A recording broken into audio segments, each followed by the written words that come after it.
alamin. Bismillahirrahmanirrahim. Assalamualaikum warahmatullahi wabarakatuh. Waalaikumsalam. Innal hamdalillah nahmaduhu wa nasta'inuhu wa na'udzu billahi min syururi anfusina wa min sayyiati a'malina. May yahdihillahu fala mudilla lahu wa may yahdihillahu fala hadiya lahu. Asyhadu an la ilaha illallah wa asyhadu anna Muhammadan abduhu wa rasuluh.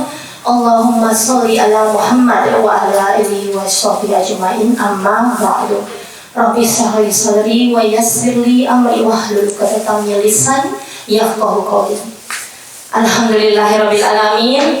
Ibu-ibu, apa kabarnya? Alhamdulillah, luar biasa. Allahu akbar. Masya Allah, semangat sekali walaupun mendung. Walaupun ini saya duduk kali di hujan kayaknya. Alhamdulillah sejuk-sejuk, dapat sejuknya ya. Alhamdulillah. Ya, gimana? Sehat semuanya, Bu? Alhamdulillah. Ini lagi nih. Kalau bahagia nggak Bu hari ini, Bu? Bahagia? Kok jadi ragu? Saya ulang lagi ya, Bu. Bahagia nggak, Bu? Alhamdulillah. Semoga bukan bahagia terpaksa ya, Bu. Ditanyain jadi harus terpaksa menjawab. Alhamdulillahirabbil alamin. Kita tambah ya doanya pagi ini ya. Bismillahirrahmanirrahim. Allahumma inni as'aluka ilman nafi'an wa rizqan thayyiban wa amalan mutaqabbalan. Ya Allah, semoga hari ini kita bisa mendapatkan ilmu yang bermanfaat, mendapatkan rezeki yang thayyib, dan dijauhkan dari amalan-amalan yang tertolak. Amin. Alhamdulillahirabbil alamin. Senang sekali hari ini saya bisa menjumpai ibu-ibu di Majelis Ta'lim Al-Azizah yang saya sering sekali ya maksudnya melihat di sosial media itu dari orang ini sudah lama ya Bu ya, kira-kira berapa? Masya Allah, sudah 6 tahun.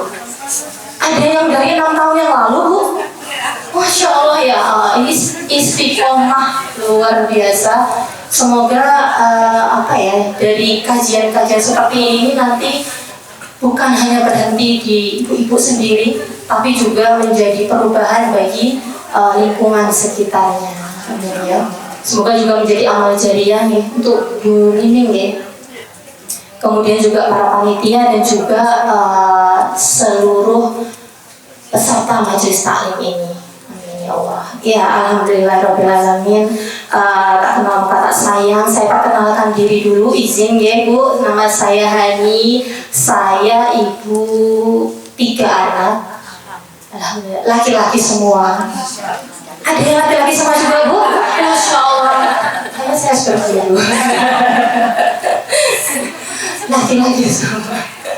Iya Bu, jadi berguru jadi yang paling cantik dan paling sering diusilin kayaknya. Ini Bu, kegiatan saya sehari-hari ya, saya ibu rumah tangga, kemudian ada usaha juga, kemudian saya lebih sering sekarang lebih ke ke konten kreator ya, ke dakwah. Ya, insya Allah ini ya, kita berlomba-lomba untuk kalau sudah umur segini kita tuh memang harus berlomba-lomba untuk mencari jalan-jalan bagaimana kita bisa berperan gitu, bagaimana kita bisa mencari sebanyak-banyaknya ladang pahala. Insya Allah semoga kita dimudahkan dari titik-titik kajian seperti ini. Salam dan sholawat mari kita haturkan kepada junjungan kita Rasulullah SAW yang manusia mulia yang sangat Allah cintai, dan semoga bukan cuma kita cintai tapi juga kita itibai. Ya, semoga Rasulullah kelak nanti mengenali kita dan memberi syafaatnya untuk kita. Amin. Jadi tema kita tadi ibu yang dirindukan. Ini interpretasinya bisa banyak sekali. Ada yang tadi ya, jadi merindu ibunya. Lalu ada yang terus kepikiran, aku sudah dirindukan belum ya sama anakku? Jangan-jangan selama ini anakku kok belum merindu sama aku. Jadi ini pertanyaannya nanti akan muncul banyak sekali. Nah, maka kira-kira Bu, kalau menurut ibu yang dirindukan itu ibu yang seperti apa sih? Apa kira-kira? Ibu yang kayak gimana yang dirindukan, Bu? Yang nggak pernah marah, yang menasehati, yang banyak nasihat-nasihat kebaikan, yang nggak pernah marah. Ada lagi, Bu? Yang kasih sayang, ya? Yang masakannya enak, ya, yang nggak pernah marah, masakannya enak, banyak nasihat. Kita sudah dirindukan belum kira-kira? Hari ini udah ngomel belum sama anak, Bu? Oh belum, alhamdulillah, masya Allah. Iya, ibu-ibu. Ada yang dirindukan kalau apa, Bu? Mudah kasih HP misalnya, itu dirindukan loh, Bu. Iya enggak? Ini anak ibunya lagi pergi, aku kan sama ibuku, ibunya datang, alhamdulillah ibu datang, aku pinjam HP. Ada enggak yang kayak gitu? Ada, itu dirindukan banget. Aku hari ini mau ikut ibu, aku nggak mau jauh-jauh dari ibu karena dia tahu sama ibunya itu gampang jajannya, kan? Jadi sebenarnya seperti apa sih definisi ibu yang dirindukan itu? Ya, karena ibu itu ternyata berdiri di antara ingin menyayangi anak, ingin menyenangkan anak, tapi juga punya tanggung jawab mendidik. Karena kesenangan belum tentu menyelamatkan, betul? Saya ini enggak, insya Allah enggak mau gibah ya, tapi ini jadi pelajaran untuk kita. Ada seorang artis yang saya tidak mau sebutkan namanya ya, karena kita bukan gibah. Ada seorang artis yang dulu dia bercerai dengan suaminya, gitu. Kemudian meninggalkan anak-anak kecil. Nah, anak-anak kecil ini biasanya kan ikut ibunya ya. Nah, ini ikut ayahnya. Ternyata setelah bertahun-tahun setelah dewasa, nah ini baru terkuak, ternyata dulu itu memilih ayahnya karena lebih longgar. Ayahnya nggak banyak menuntut, santai. Sedangkan ibunya, ya kamu harus belajar, ya harus sekolah, harus ngaji, harus segala macam. Jadi anak-anaknya dengan mudahnya anak kecil, oh, udahlah aku ikut ayah aja. Gitu. Terus gimana kita jadi ibu, Bu? Ya, nyatanya memang jadi ibu yang dirindukan di masa sekarang itu enggak susah, enggak mudah. Enggak mudah. Apalagi zaman sekarang. Ibu itu lawannya di rumah bukan cuma suami. Tapi sekarang gadget, betul, scrolling, medsos. Ibu ini sekarang bertarung dengan dirinya sendiri, itu luar biasa. Ya, bertarung dengan ekspektasinya, mimpinya yang dipengaruhi oleh media sosial. Ada, Bu, ibu-ibu di rumah scrolling. Dia lihat, oh ada tempat liburan baru. Temanku ini baru pulang dari bulan madu di luar negeri sama suaminya sore pulang, nggak ada angin, nggak ada hujan. Kayaknya kita udah lama dong nggak bulan madu. Ya, kenapa ini kok istriku tiba-tiba minta bulan madu? Habis itu suaminya capek, nggak menanggepin, ngambek. Banyak yang seperti itu. Karena bertarung dengan ekspektasinya sendiri. Ya, sudahlah perekonomian makin sulit, suami juga makin sulit, istrinya makin tergoda dengan dunia, okay? Dan kalau kemarin ibu-ibu ada yang lihat ya, ada video viral, ada seorang ibu yang lagi jalan di pinggir jalan, sepertinya sedang membawa beban berat, sepertinya membawa barang-barang ya. Kemudian anaknya itu masih balita. Kedarulahnya nangis di pinggir jalan, tantrum gitu. Ibunya ini ya, yang saya buat seperti ya, kayak pemulung ya. Jadi membawa beban banyak sekali dan kelelahan. Anaknya rewel. Kemudian nangis kencang banget, ibunya stres. Ada yang tahu, Bu, videonya? Ya. Lalu diapain itu anaknya, tahu nggak, Bu? Disleding gitu loh, Bu, ditendang kakinya sampai anaknya terjerembab jatuh. Tambah nangis lagi.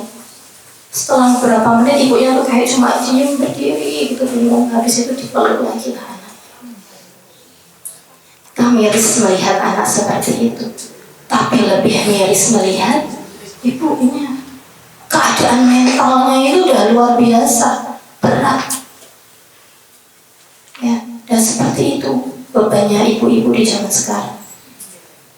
Kita nggak sadar, kadang kita marah sama anak kita, mengungkapkan kata-kata yang buruk, ya, yang mematahkan hati dia. Ada yang mungkin jiwit karena gemesnya, ada yang ya nanti tidak ada di sini, ada yang menampar, Bu.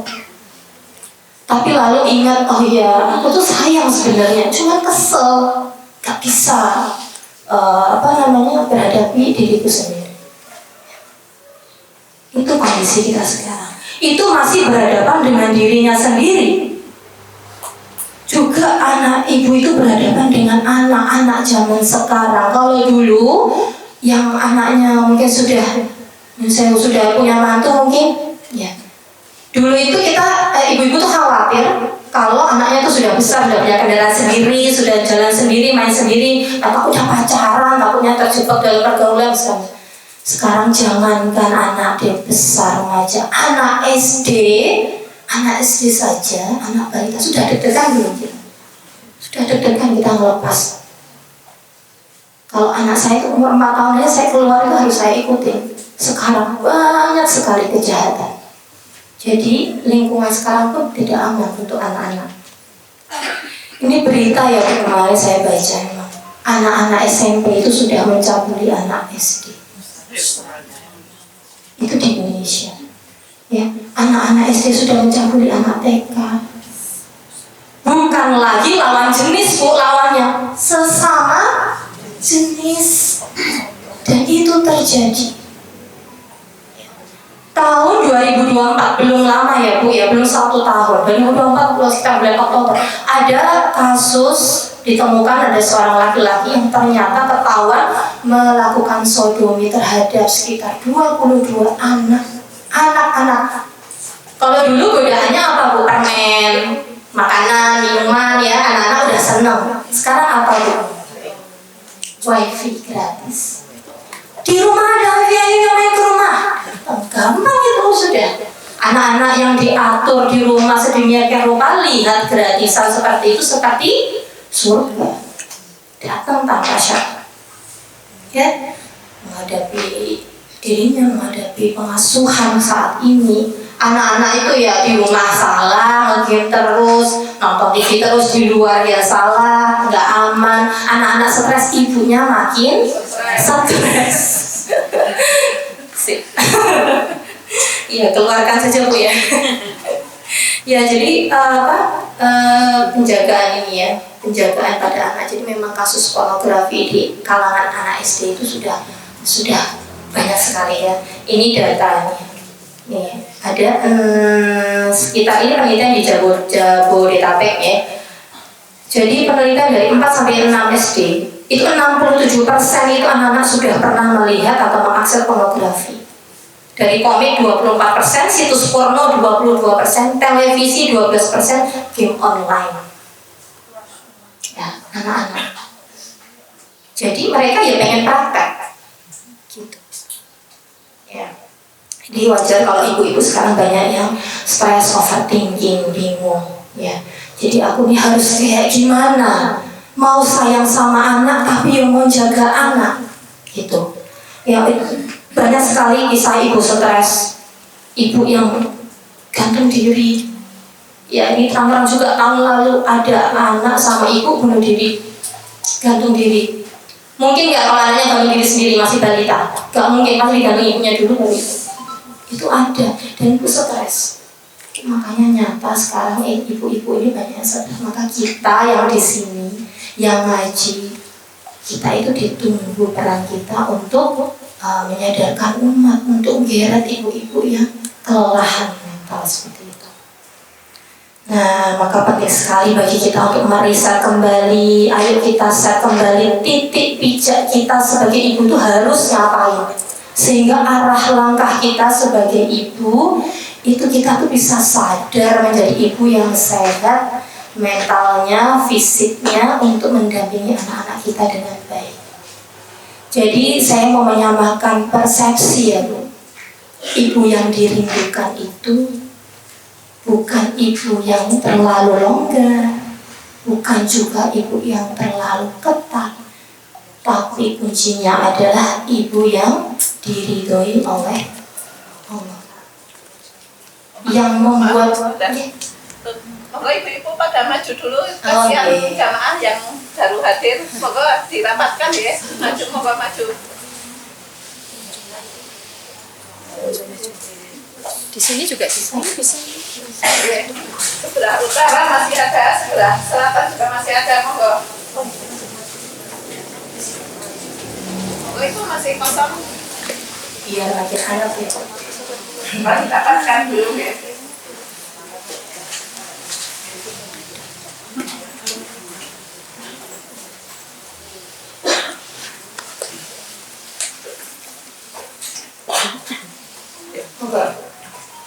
Ya, jadi untuk bisa merindu itu kan berarti mengikat hati. Hati itu yang punya Allah. Kita bangunkan sholat subuh, anak kita sebel, masih enak-enaknya tidur, tapi kita bangunkan dengan keikhlasan untuk nurut sama Allah. Allah yang akan mengikat hati. Maka kita samakan persepsi. Ibu yang dirindukan itu nantinya ada. Saya ada pernah baca buku ya Bu, ada kisah anak-anak penghafal Quran. Itu mereka tuh cerita, karena ada beberapa anak ya, satu keluarga itu beberapa anak, semua tuh diharuskan menghafalkan Quran. Ayahnya itu pergi berdakwah, ibunya tuh sendiri. Jadi bisa terbayang betapa tegas dan kerasnya ibunya itu mendidik anaknya untuk bisa menghafal Quran. Anaknya tuh cerita, waktu kecil itu saya tuh stres sekali, saya capek. Kemudian ibunya minta, ayo selesaikan 30 juznya. Setelah selesai 30 juznya dia pikir udah bebas. Alhamdulillah udah selesai Bu aku. Oke, setiap hari berarti murojaahnya 2-3 juz. Allahu Akbar, saya capek. Anaknya bilang. Tapi setelah besar Bu? Dia bilang, Alhamdulillahirabbil alamin, untung dulu ibu saya paksa saya untuk menghafal. Jadi gimana?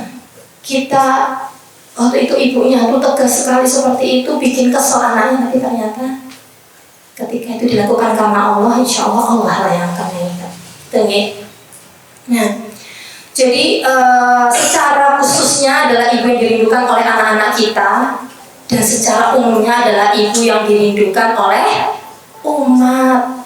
Umat kita ini perlu ibu-ibu yang luar biasa, yang kuat, yang istiqomah, yang bertakwa. Ya, umat kita itu memerlukan kita. Insya Allah, ibu-ibu semua yang istiqomah di sini, insya Allah nanti akan menjadi agen perubahan, menjadi kunci perubahan generasi. Insya Allah kita niatkan seperti itu, gitu. Nah, ibu-ibu yang dirahmati Allah, untuk menjadi ibu yang diridhoi oleh Allah itu bagaimana? Ayo saya ini nasihat untuk saya juga ya. Sebenarnya saya itu lagi menasihati diri saya sendiri juga gitu. Tapi kita untuk membahas masalah ini karena saya juga masih berjuang, ibu-ibu juga masih berusaha ya. Mungkin ibu yang sudah punya anak mantu juga yang lebih memahami juga kondisi sekarang ibu-ibu tuh berubah sekali daripada dulu. Nah, gimana kita hari ini kita akan merujuk kepada kisah-kisah di dalam Al-Quran. Jadi saya tidak memberi nasihat apa-apa ya Bu, tapi kita buka Al-Quran untuk mendapatkan nasihat dari Al-Quran. Allah itu memberi banyak sekali potret kehidupan para wanita. Contohnya apa Bu? Wanita-wanita di dalam Al-Quran. Masih ingat? Apa Bu? Siapa saja? Wanita-wanita yang disebut di dalam Al-Quran. Khadijah, Maryam,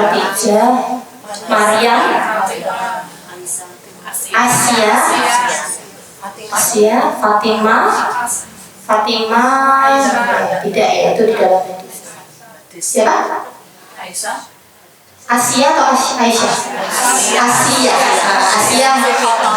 Asia istrinya Fir'aun. Dan istri-istrinya Nabi siapa yang ada di dalam Al-Quran? Hana, istrinya Zakaria. Istrinya Imran. Istrinya Imran. Ya, istrinya Imran. Kemudian siapa lagi? Maryam. Hajar. Siti Hajar, istrinya Nabi Ibrahim. Ada dua Nabi Ibrahim. Sarah, Bunda Hajar. Kemudian siapa lagi? Zulaikha tadi ya. Istrinya siapa itu? Nabi Yusuf. Iya, pertamanya istrinya Fir'aun ya, kemudian akhirnya dinikahi dinikahi oleh Nabi Yusuf. Siapa lagi? Istrinya siapa? Yang contoh buruk. Nah, istrinya Nabi Nuh. Nah, istri Nabi Lut. Istrinya pamannya Rasul siapa? Pamannya Rasul yang jahat. Abu Lahab. Istrinya Abu Lahab juga disebutkan. Ya. Ada banyak sekali potret wanita, kehidupan wanita yang Allah itu sebenarnya ceritakan di dalam Al-Quran untuk kita. Itu bukan sekedar cerita dongeng masa lalu, tapi itu kita bisa ambil ibrahnya. Kira-kira ya Bu, dari nama-nama wanita yang tadi kita sebutkan, katakanlah peran wanita itu ada untuk dirinya sebagai istri, sebagai ibu, sebagai makhluk sosial. Kira-kira yang mana yang paling banyak? Kira-kira mana yang paling banyak? Jadi diri sendiri kah? Jadi sosial kah? Istri kah? Apa ibu? Ibu? Istri? Ibu? Yang istri siapa? Yang menjawab istri? Siapa yang menjawab istri? Yang menjawab ibu? Yang menjawab diri sendiri? Yang menjawab sosial? Dari sini kita udah tahu ternyata jadi ibu-ibu itu harus mengalahkan diri sendiri ya. Yang harus mengalahkan diri sendiri. Jadi ada yang jawab istri nggak? Tidak. Sebenarnya jawabannya istri. Jawabannya sebagai istri. Jadi yang disebutkan kisah-kisah di dalam Al-Quran itu sebenarnya lebih banyak Allah menceritakan posisi wanita sebagai istri. Ternyata seperti itu. Kenapa? Karena ternyata gerbang untuk menjadi seorang ibu yang diridhoi Allah itu menjadi istri yang diridhoi oleh suami. Karena apa Bu? Ada hadisnya ya. Fanduri aina anta minhu. Perhatikanlah di mana posisimu terhadapnya, terhadap suamimu. Ya. Fa innahu jannatuki wa naruki. Karena sesungguhnya ia suami itu adalah surgamu dan nerakamu. Ya. Jadi ini adalah gerbang kita untuk nanti menjadi, dan kalau mau jadi ibu ya harus jadi istri juga. Ya. Jadi sebelum wanita itu dihisab sholatnya, puasanya, zakatnya, suaminya itu akan didudukkan terlebih dahulu oleh Allah. Lalu ditanya, bagaimana keadaan istrimu ketika aku takdirkan dia menemanimu? Itu adegan pengadilan akhirat. Dan dari sini kita jadi paham bahwa sebenarnya pencapaian tertinggi wanita yang sukses itu bukan yang perusahaannya itu omsetnya paling besar, bukan yang karirnya paling tinggi, bukan yang jualan online-nya paling besar, paling laris, tapi pencapaian tertinggi adalah ridho suami. Ada hadisnya ya Bu. Dan aku melihat neraka, aku belum pernah sama sekali melihat pemandangan seperti ini. Dan aku lihat ternyata mayoritas penghuninya adalah para wanita. Mereka bertanya, kenapa para wanita menjadi mayoritas penghuni neraka ya Rasulullah? Beliau menjawab, disebabkan kekufuran mereka. Ada yang bertanya lagi, apakah wanita itu kufur kepada Allah? Tidak. Mereka kufur kepada suami dan mengkufuri kebaikan suami. Hadis riwayat Bukhari dan Muslim. Dari Abdullah bin Amr, Rasulullah SAW bersabda, sesungguhnya Allah tidak mau melihat wanita yang tidak pernah merasa cukup dengan apa yang diberikan suaminya. Melihat saja tak mau. Maka begitu pentingnya ridhonya suami ketika kita mau mendidik anak. rumahku surgaku. Kalau ternyata di dalam rumah itu neraka gimana? Gak bisa kita pendidikan. Ibu ngerasain gak kalau lagi kesel sama anak itu, ibu-ibu tetap bisa ngapa-ngapain itu. Tapi kalau lagi berantem sama suami gimana Bu rasanya? Harus bete gitu ya seharian ya. Jadi aduh, cuma gara-gara sedikit berantem udah gak enak gitu, mau ngapa-ngapain gak enak. Ya. Nah ini karena apa tadi kok wanita banyak di neraka? Kenapa kok banyak tidak bersyukur?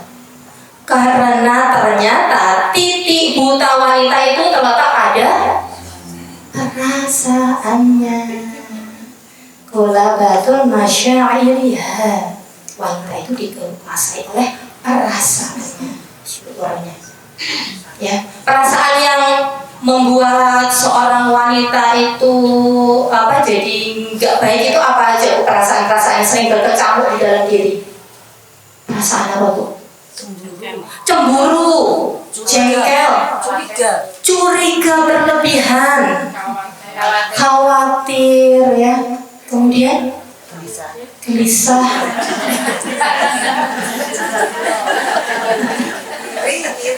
iri, betul, hasad ya, itu hasad, dengki, iri, itu hal-hal yang sangat mungkin masuk ke dalam perasaannya wanita. Karena wanita itu memang dilebihkan oleh Allah perasaannya, karena kita tugasnya adalah menyayangi anak, menyayangi suami. Tapi ternyata kalau kita tidak berhati-hati menggunakan perasaan itu, ya kita gampang terjebak dalam perasaan-perasaan tersebut. Kita lihat bagaimana kisahnya Asiyah, istrinya Fir'aun. Asiyah itu beliau itu wanita yang tauhidnya terjaga. Fir'aun itu senang banget sama Asiyah, ingin beristri. Tapi sebenarnya kalau memikirkan diri sendiri, Asiyah nggak mau. Tapi dia, keluarganya itu diancam oleh Fir'aun. Maka akhirnya dia mau menikah dengan Fir'aun untuk menyelamatkan keluarganya. Bayangin Bu, suami kita itu bukan Fir'aun, tapi sering jengkel nggak? Apalagi Asiyah yang suaminya itu paling kejam sedunia. Anak-anak bayi itu dibunuh. Anak-anak bayi laki-laki itu dibunuh. Kejamnya luar biasa dan sombongnya luar biasa. Sombongnya itu sampai bumi ke langit. Gimana keselnya Asiyah, gimana dia itu menahan perasaannya, tapi yang menguatkan dia apa? Doanya, selamatkan aku dari Fir'aun dan bangunkan aku rumah di surga. Yang menguatkan dia adalah Allah. Kita lihat Maryam. Maryam itu salah apa sih? Wanita sesuci itu. Tapi karena dia hamil dan dianggap hamil di luar nikah, hujatannya itu seperti apa? Kita itu dirasani sama tetangga sudah sakit ya. Apalagi dihujat di depan mata kita, dihina-hina seperti itu. Sampai dia sampai ingin bunuh diri ya. Seandainya aku mati mungkin aku lebih baik. Maryam itu juga merasa, Maryam itu juga seperti kita. Tapi apa yang menguatkan? Allah.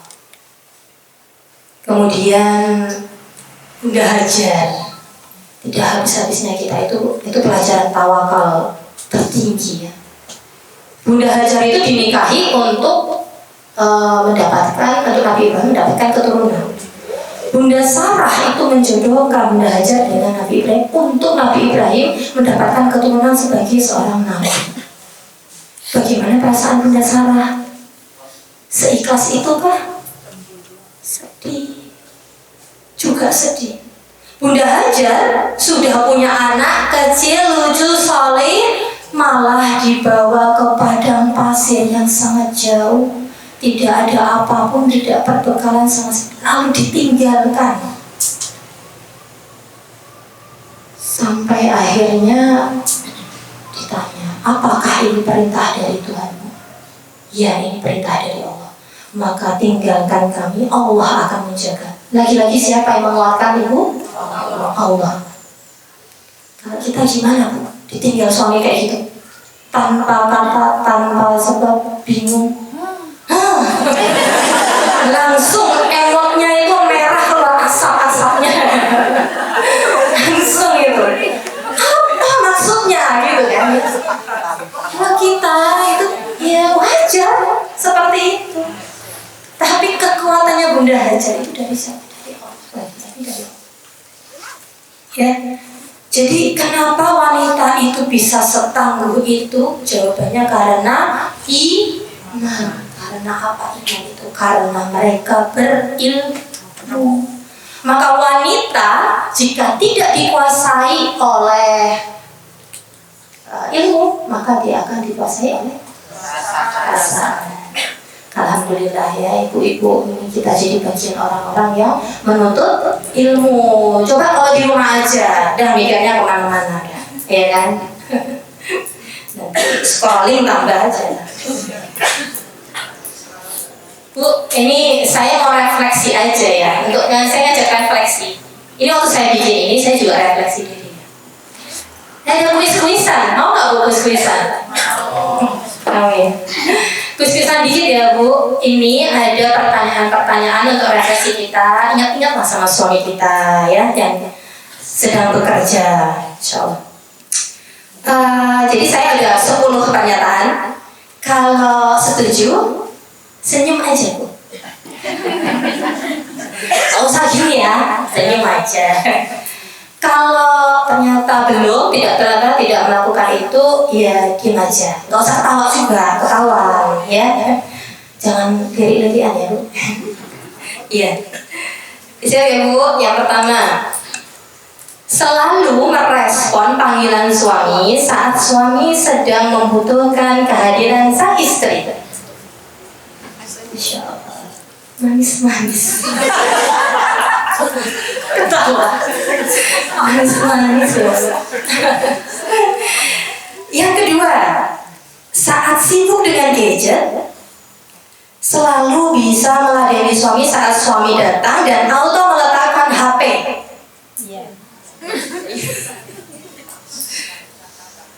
Oke, Masya Allah, si Solihah, Masya Allah, Oke, yang ketiga, selalu tenang ketika suami marah dan tidak menaikkan volume suara. Mulai sotot ya. Mulai rasanya, mulai puji senyumnya.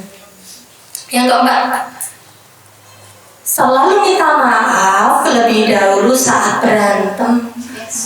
Iya, Bu, jangan ketawa lah Bu. Kalau berantem minta maaf lebih dulu. Alhamdulillah. Yang kelima, senyumnya nggak yakin. Yang kelima, selalu menawarkan pelayanan setiap hari. Nah, tetap menawarkan pelayanan meski nafkahnya lagi terlambat. Jadi makin. Ayo, yang selanjutnya, tidak ngomel saat suami melakukan kesalahan berulang. Ngomel mesti. Udah nggak bisa cuma senyum diem ya, ngomel. Santai saja saat suami sibuk HP-an. Gemes ya. Setiap hari menanyakan suami mau makan apa. Alhamdulillah. Walaupun senyum kemudian agak sempat kemarin senyum lagi. Alhamdulillah.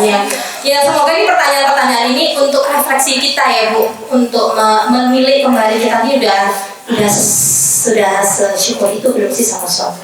Karena tanda syukur itu kita tuh berarti menghormati suami, memberi menjaga kehormatan suami dengan menjaga aib-aibnya. Kemudian mengurangi menggerutu, komplain. Bu, ingat kisahnya Nabi Ismail sama istrinya nggak? Istrinya nanti ada 2 istrinya Ismail. Nanti kalau ada ekstra waktu ya, Paknya kok udah jam segini, nanti saya ceritain lagi. Kemudian jaga harta suami, kemudian bersabar sama suami. Ibu sering bingung nggak sih, gimana sih caranya bersabar sama suami? Karena sering dibilang sabar. Saya punya, saya mau share aja 2 ayat di dalam surat Al-Qalam ayat 48. A'udzubillahi minasyaitonirrajim. Wasbir li hukmi rabbika wa la takun ka sahibil huts idh nada wa huwa maktum. Bersabarlah engkau Muhammad dalam menuruti ketetapan Tuhanmu, dan janganlah kamu ikuti seorang yang marah pada umatnya lalu ditelan ikan paus. Ya, jadi itu kisahnya Rasulullah itu disuruh sabar sama Allah, jangan sampai kamu seperti Nabi siapa? Nabi Yunus. Nabi Yunus itu ceritanya lagi kesel, putus asa, marah sama umatnya karena nggak nurut, lalu pergi ikut naik kapal, kemudian qadarullah ada badai dan dia memang menjadi yang harus keluar dari kapal itu. Disitulah ditangkap sama ikan paus. Ya. Jadi pelajarannya apa, Bu? Kalau lagi marah jangan keluar dari rumah, jangan meninggalkan rumah dalam keadaan marah, karena keluarga itulah dakwah kita. Itu ya. Yang kedua ada wasbir ala ma yaquluna wahjurhum hajran jamila, surat Al-Muzammil ayat 10. Bersabarlah atas perkataan buruk mereka dan jauhilah dengan cara yang baik. Bu, kalau lagi berantem sama suami, ada suara yang gak enak, ada perkataan suami yang gak enak, maka bersabarlah. Kalau gak tahan, jauhi dulu dengan cara jamilah yang baik. Jadi enggak, ayo sudahlah, enggak seperti itu, tapi dengan cara yang baik. Petunjuknya ternyata seperti itu. Ya, semoga kita bisa aplikasikan ya 2 ayat ini. Ini juga alhamdulillah juga ini saya ingat terus ya, karena memang kalau sudah ada godaan syaitan itu luar biasa. Oke. Nah, ini karena apa tadi kita harus menjadi sampai dulu, karena yang pertama adalah suami adalah surga dan neraka kita, yang kedua itu menjadi keteladanan. Ya, yang pertama itu suami itu adalah surga dan neraka kita, dan ternyata ketaatan kita kepada suami itu menjadi keteladanan, potret keteladanan bagi anak-anak kita. Seorang istri yang bisa taat sama suami itu akan menjadi contoh untuk anak laki-laki kita. Bagaimana dia itu melihat loh, istri ibunya itu menahan ego terhadap suaminya. Dia melihat pengorbanan istrinya, pengorbanan ibunya itu terhadap bapaknya, sehingga dia akan tumbuh jadi laki-laki yang menghargai wanita. Perempuan yang melihat ibunya taat, dia akan belajar bagaimana menurunkan ego terhadap suami. Dan jika keteladanan itu ada, maka separuh tugas pengasuhan itu sebenarnya sudah aman, karena dia akan ikut. Tapi sebaliknya ya, kalau keteladanan itu nggak baik, maka pengasuhan akan menjadi 2-3 kali lipat lebih berat. Gitu. Ya. Nah, setelah menjadi istri yang baik, insya Allah kita akan belajar bagaimana caranya menjadi ibu yang baik. Di sini kita akan membuka Al-Quran ya Bu. Kalau yang membuka Al-Quran atau di dalam handphonenya ada aplikasi Quran, bisa dibuka. Al-Imran 35. Al-Imran 35. Ini Masya Allah ya, ayat-ayat di dalam Al-Quran ini ketika kita baca 1 kali, oh seperti itu. Kita baca 2 kali, oh ternyata ada lagi ibrahnya. Ternyata ada lagi ibrahnya gitu. Jadi nggak akan selesai kita membaca ayat-ayat Al-Quran ini. Oke, kita baca ya Bu, ayat 35. Nanti sebelah kiri agak tengah ya. Saya udah buka dulu. Ya, ayat 35. A'udzu billahi minasyaitonir rajim. Bismillahirrahmanirrahim. Idh qalat imra'atu imrana rabbi inni nadartu laka ma fi batni muharraran. Idh qalat imra'atu imran.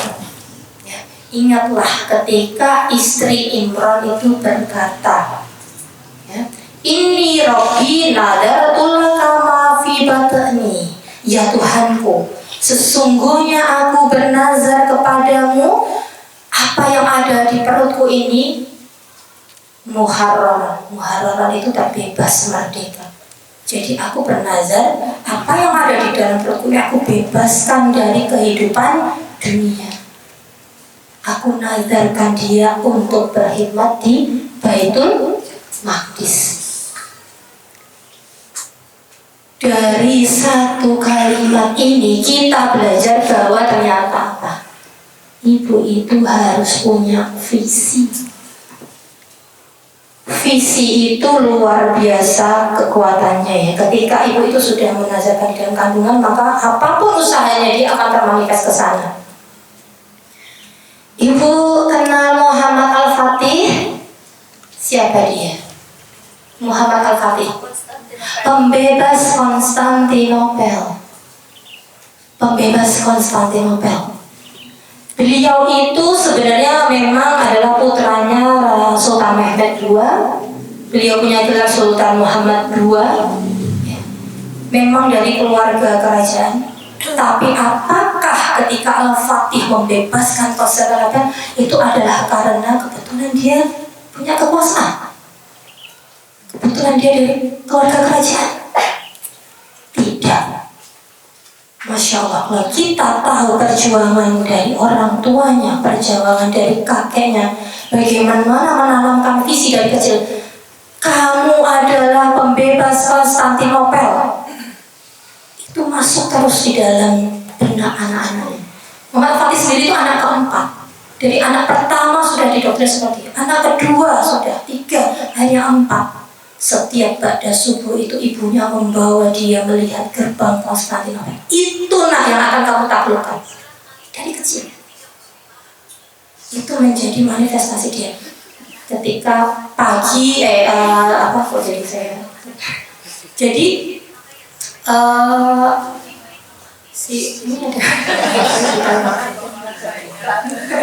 Jadi Al-Fatih ini karena mereka keluarganya ini, ibunya, orang tuanya, kakeknya ini punya visi yang kuat untuk membebaskan Konstantinopel, yaitu dipanggilkan guru-guru terbaik.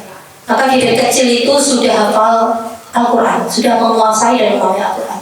Belajar ilmu matematika, belajar falak, belajar strategi perang, semua itu dipelajari.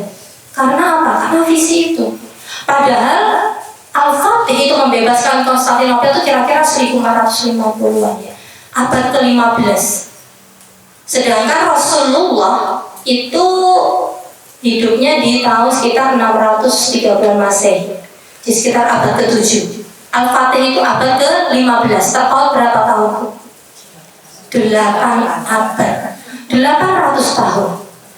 Kenapa kok mereka punya visi menaklukkan Konstantinopel? Ada hadisnya tuh. Ada bisyarah dari Rasulullah SAW, ya. Berkata Abdullah bin Amr bin As bahwa ketika kami duduk di sekeliling Rasulullah SAW untuk menulis, Rasulullah ditanya tentang kota manakah yang akan ditaklukkan terlebih dahulu, Konstantinopel atau Roma? Kata Rasulullah, kotanya Heraklius atau Konstantinopel. 8 abad visi itu masih nancep. Dari Al-Fatih sampai sekarang berapa abad? Dia 15, abad ke-15, kita ber-20-an, kira-kira sekitar 600 tahun. Tapi masih ada nggak Bu manusia, ibu-ibu muslim yang mempunyai visi anakku akan menjadi penakluk Roma? Banyak nggak Bu? Nggak banyak. Sekarang visinya apa Bu? Coba kita lihat visinya ibu-ibu sekarang apa. Kalau 20-30 tahun yang lalu mungkin visinya orang tua banyak yang pengen anaknya jadi PNS, gitu ya? Iya, ini jadi PNS. Selamat sampai habis pensiun. Karena ada pensiunan. Visinya orang tua 20-30 tahun yang seperti itu. Kalau sekarang kira-kira apa Bu visinya yang paling ngetren? Orang tua tuh senang kan kalau anaknya viral, ya, senang kalau FYP, ya. Karena visinya sekarang kiblatnya itu yang ngetren itu yang selebgram, yang YouTuber, ya. Seperti itu karena depan itu menggiring kita, itulah yang keren. Padahal bisyarah Rasulullah itu benar adanya. Rasulullah bilang pasti, tapi tidak banyak yang mau memperjuangkannya. Itu Bu. Maka dari sekarang mari kita riset kembali visi mendidik anak kita gimana. Kalau sudah punya cucu gimana? Jangan salah Bu, Pangeran Diponegoro itu yang membangun visinya untuk melawan kekufuran itu siapa? Nenek buyutnya, istrinya Bu yang pertama. Insya Allah neneknya.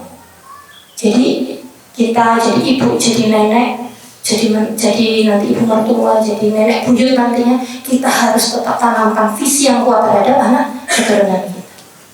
Ya, kemudian kita lanjutkan. Kemudian di ayat berikutnya itu dijelaskan, falamma wada'atha qalat rabbi inni wada'tuha unsa.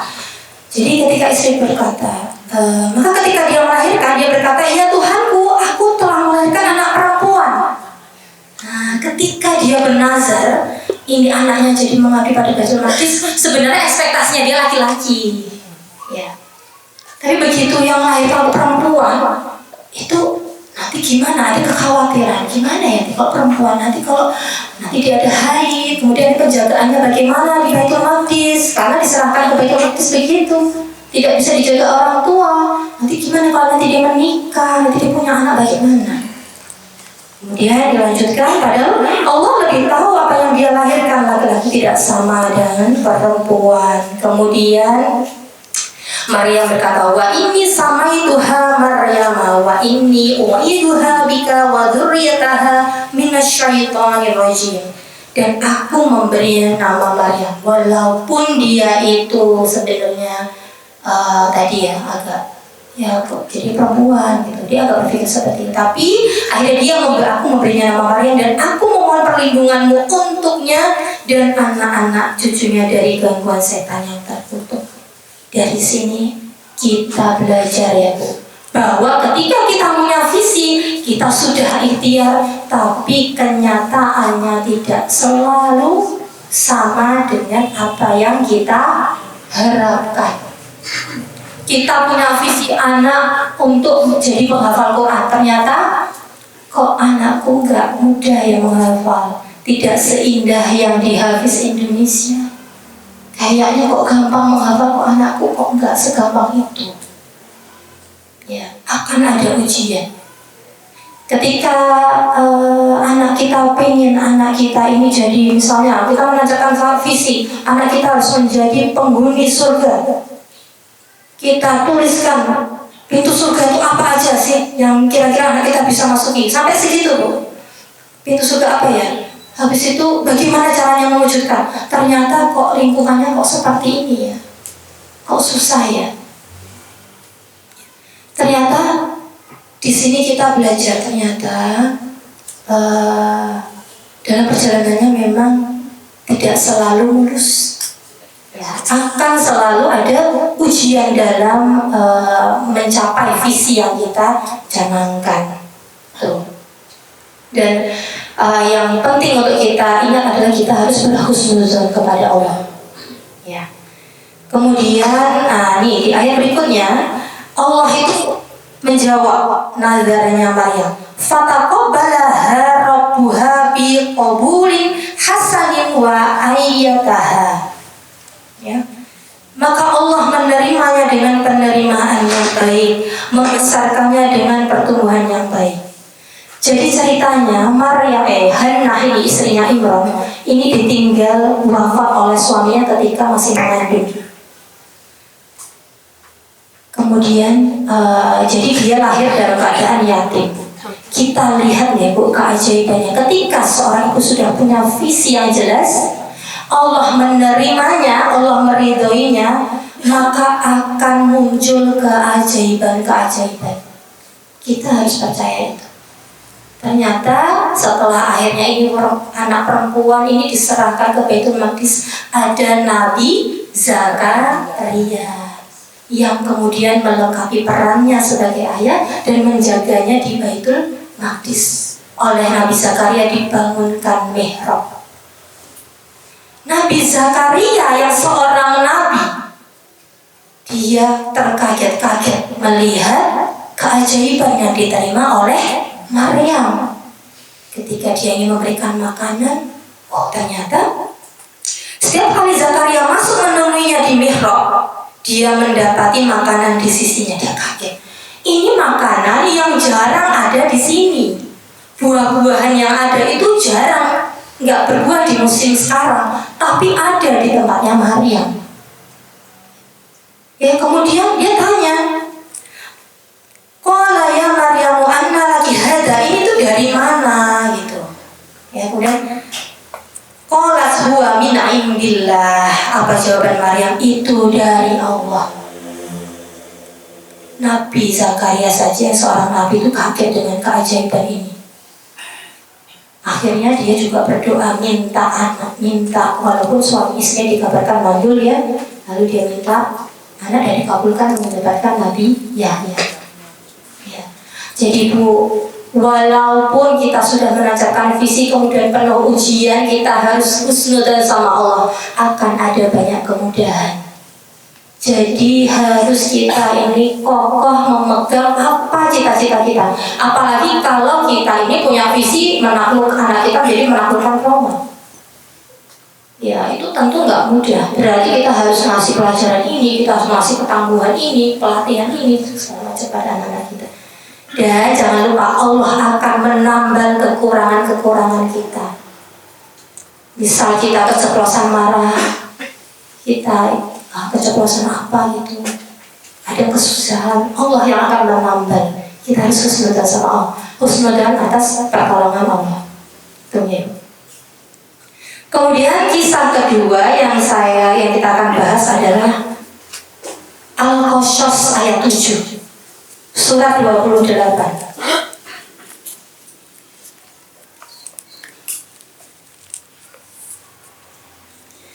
Nah, di surat Al-Qasas ayat 7 ya, surat 28 ayat 7. Ini menarik. Wa auhayna ila ummi Musa an ardi'ihi fa idza khifti 'alaihi fa alqihi fil yammi wa la nakhafi wa la tahzani. Dan kami ilhamkan kepada ibunya Musa, susuilah dia, dan apabila engkau khawatir terhadapnya, maka hanyutkanlah dia ke sungai Nil, dan janganlah engkau takut dan jangan pula bersedih hati.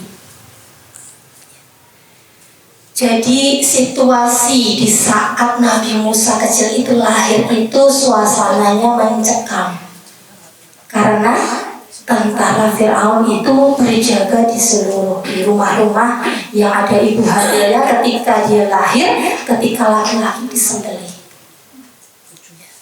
Pada tahun itu Fir'aun ketakutan, jadi semua laki-laki itu dibunuh. Kemudian Allah itu mengilhamkan kepada ibu Musa, satu khawatir, ini gimana ini laki-laki? Apa yang Allah bilang? Susui dia dengan tenang, susui saja, maka kamu akan kenal.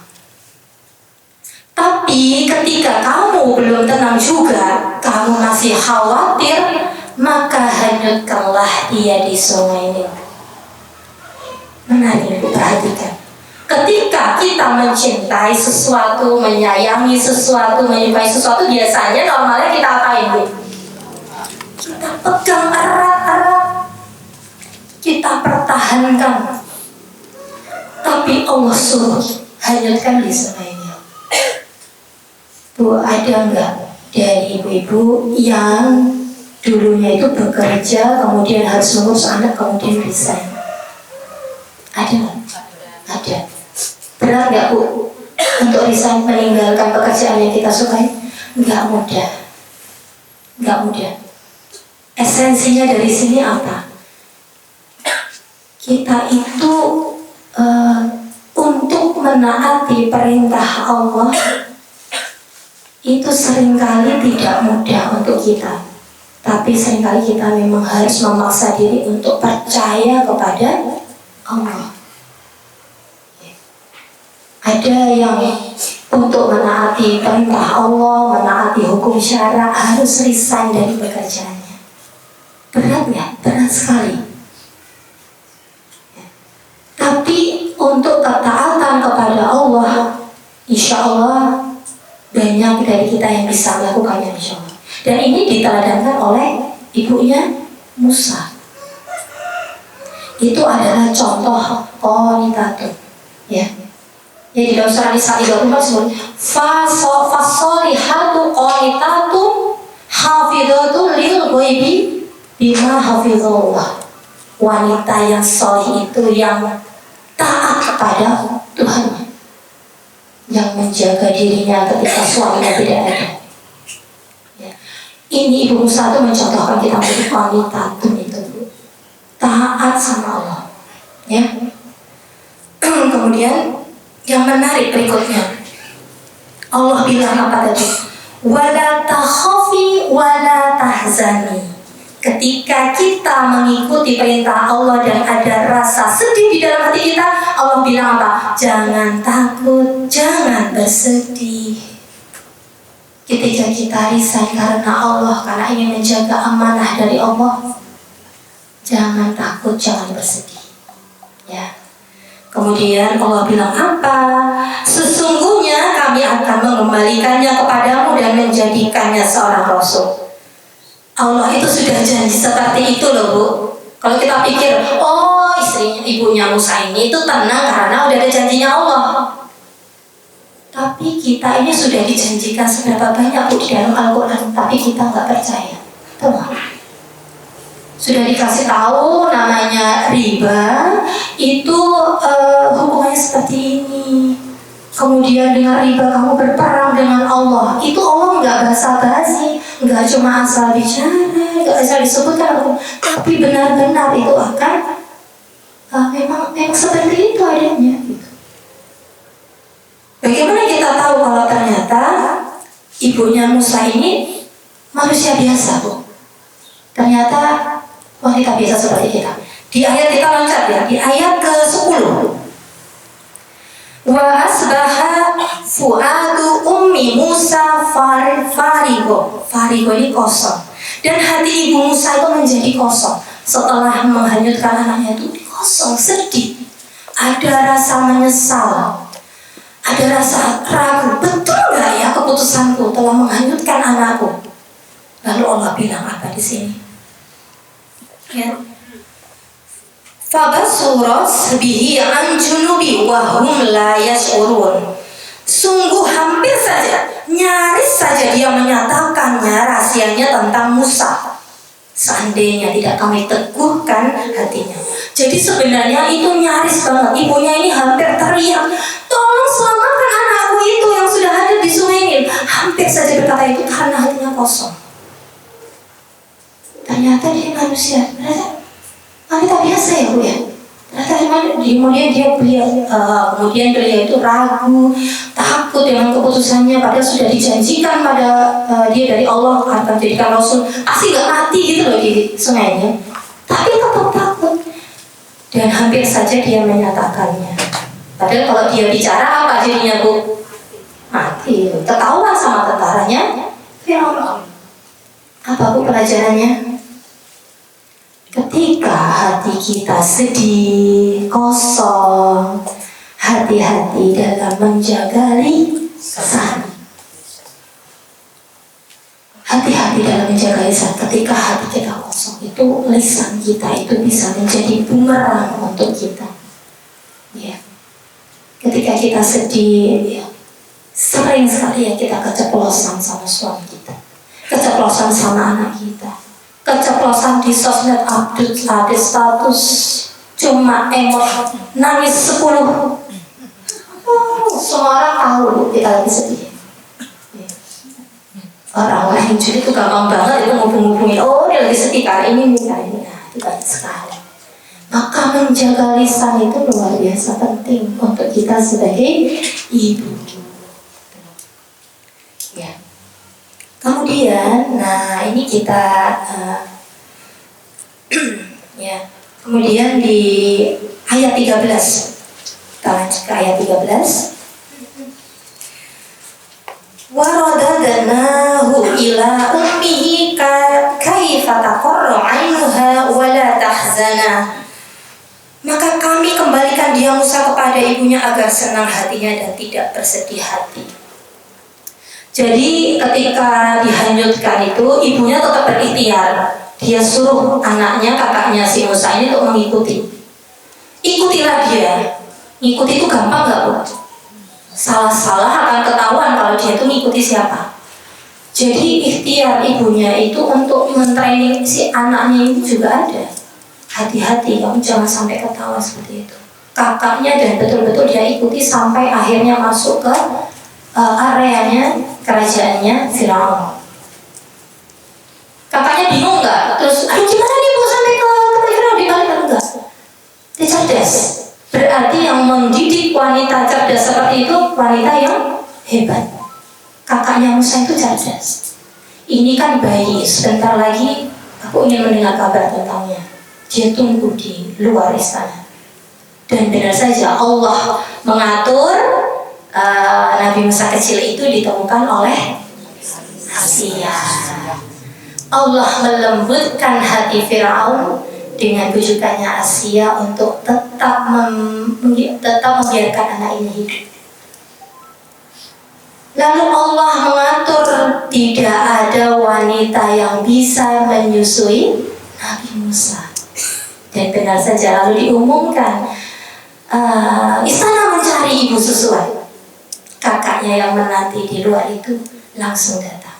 Maukah aku tunjukkan kepadamu ibu yang bisa menyusui bayi ini dan bisa mendidiknya dengan baik? Dibawalah ke ibunya kembali. Masya Allah, saya merinding melihat skenario Allah yang begitu indah. Tidak langsung indah, tapi penuh dengan ujian. Tapi kemudian Allah menghibur. Bayangkan, ibunya Musa mendapatkan lagi kembali bayi Musa ditambah gaji dari istana karena menjadi ibu susuan. Ya.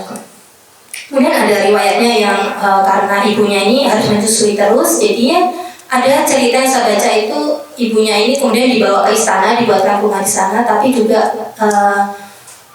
sebenarnya riwayat yang paling kuat, yang lebih kuat lagi karena ibunya itu tidak bisa. Saya nggak bisa ke istana karena saya juga punya bayi. Adiknya Musa itu namanya Nabi Harun. Ya, saya juga punya bayi. Jadinya kemudian si Nabi Musa ini akhirnya dibawa di dalam rumahnya ibunya Musa lagi. Bayangkan seindah itu. Ya, seindah itu skenario Allah. Nah, maka waktunya mana? Ya. Jadi di sini saya ingin ini ya Bu, menekankan betapa indahnya takdir Allah. Kita lihat takdirnya Allah itu tidak bekerja sendirian, tapi juga ada ranah-ranah usaha dari kita. Betul. Allah bilang susui dia, berarti ikhtiarnya siapa? Ikhtiarnya ibunya Musa. Kemudian Allah bilang hanyutkanlah dia ke sungai Nil. Ikhtiarnya ibunya Nabi Musa untuk mengalahkan hatinya, untuk melarungkan anaknya di sungai Nil. Kemudian Allah yang mengatur selanjutnya. Allah mengatur bagaimana Asia itu menemukannya. Allah mengatur lembutnya hati Fir'aun waktu itu untuk membiarkan Musa itu. Kemudian ada ikhtiar dari kakaknya untuk mengikuti Nabi Musa. Ikhtiar, kemudian yang diatur oleh Allah, kemudian ikhtiar lagi. Kakaknya memberanikan diri mengajukan untuk menyusui, untuk menunjukkan pada ibu yang bisa menyusui, itu ikhtiar manusia. Betapa qada dan qadarnya Allah. Takdir Allah ini perlu ikhtiar dari kita. Keindahan takdir Allah itu juga memerlukan usaha dan ikhtiar dari kita. Itu ya. Kalau dari cerita dari ayat 7 sampai 13 saja kita sudah bisa melihat betapa indahnya skenario dan janji Allah itu nyata. Jadi kita di sini itu kita belajar bahwa yang pertama menjadi wanita yang taat, qanitatun, ya. menjadi wanita yang taat, kemudian percaya pada janji Allah, iman pada janji Allah. Kalau konteksnya kita sekarang apa Bu? Janji Allah itu ada di mana? Di dalam Al-Quran. Berarti kita harus apa untuk mencari janji Allah? Harus ngaji, harus belajar, harus berilmu terus. Kita tuh ngaji sampai mati pun gak akan selesai ilmu Allah kita belajar. Ya, kita harus percaya pada janji Allah dan taat pada Allah itu berarti ada pengorbanan. Ya, untuk taat pada Allah kita ada pengorbanan. Itu kita garis bawahi. Kalau kita bilang capek jadi ibu, capek kalau anak ini ngeyelnya seperti ini, anak ini ternyata menjadi ibu itu memang pengorbanan. Mengorbankan hati, mengorbankan tenaga, mengorbankan uang, mengorbankan segalanya. Ya, kemudian mengajarkan kepada kita untuk menjaga lisan. Ya, kemudian kisah ini menyadarkan bahwa konsep takdir itu ada di antara apa yang sudah diatur oleh Allah dan juga apa yang kita usahakan. Baik, kesimpulannya untuk menjadi ibu yang dirindukan oleh anak-anak kita pada khususnya dan umat pada umumnya adalah menjadi ibu yang dituntunkan oleh Allah. Ya, itulah seharusnya menjadi patokan kita. Jadi kalau kita paham ini, kita tidak akan mudah terombang-ambing dengan pendapat-pendapat di luar sana. Allah, ya, selalu kita tanya, ini Allah suka enggak? Ini Allah ridho enggak? Apa hukumnya kalau seperti ini? Boleh nggak sama Allah di dalam Al-Quran? Itu yang harus jadi patokan kita terus. Bukan pendapat tetangga, bukan pendapat anak kita, bukan pendapat mertua kita. Kita patokannya Allah. Nah, gerbang utama menjadi ibu yang diridhoi suami adalah menjadi istri yang baik, karena suami adalah surga dan neraka istri. Kemudian hubungan teladan yang baik antara suami dan istri akan menjadi potret keteladanan untuk anak-anak kita. Itu dua alasannya, ya. Dan kemudian menjadi ibu dengan meneladani kisah Ibunda Maryam dan Musa. Yang pertama harus punya apa Bu? Yang pertama tadi visi yang jelas.